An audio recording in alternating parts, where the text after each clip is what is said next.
Iginiit ng Philippine Air Force na may mga pamantayang sinusunod sa pagbibigay ng parangal at badges sa kanilang mga reservist. Before we confer an award, pinapasa to natin sa board, and this board would approve of the awards, and they would be publishing a general orders that would determine yung pag-confer talaga ng official award. Pero isa sa mga PAF reservist ang naharap ngayon sa batikos na si dating Congressman Mikey Romero at may ranggong Brigadier General.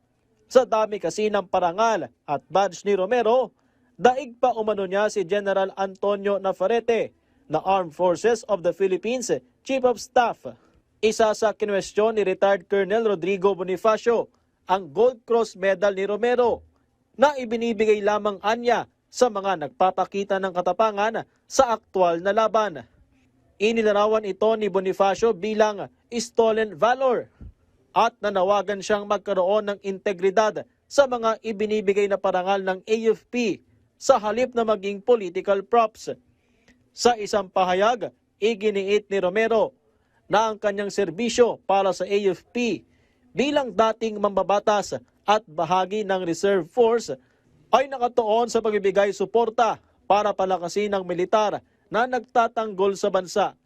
Dagdag ni Romero, hindi niya hiningi o ipinakiusap ang mga natanggap niyang parangal at kusaan niyang ibinigay batay sa kanyang paninilbihan. Sabi ng PAF, nagpapatuloy ang policy review sa pagbibigay ng honorary badges at masigurong naayon ang pagsusot nito ng mga reservist sa kanilang uniforme. This is an administrative exercise so that we could ensure that all records and the uniform wear are standard, accurate, and aligned with all our existing regulations.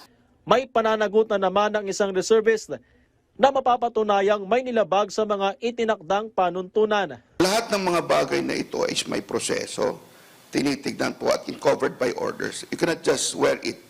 Now, as regards the punishment, hindi po nakita, we need to undergo due process then. Hindi po kagad outright pag nakita natin ganito, sinabi ng ibang tao, gagawin kagad. Pinaka-maximum yan is usually delisment. No? And more of which are, meron po tayong mga warning, ini-issue. Pag hindi naman po, nakikita po natin sa kurso ng ating pag-iimbestiga. Noong 2021, nang makomisyon bilang reservist ng PAF si Romero at kasalukuyan siyang commander ng Tactical Operations Wing Reserve, Northern Luzon. Patrick De Jesus para sa Bayan.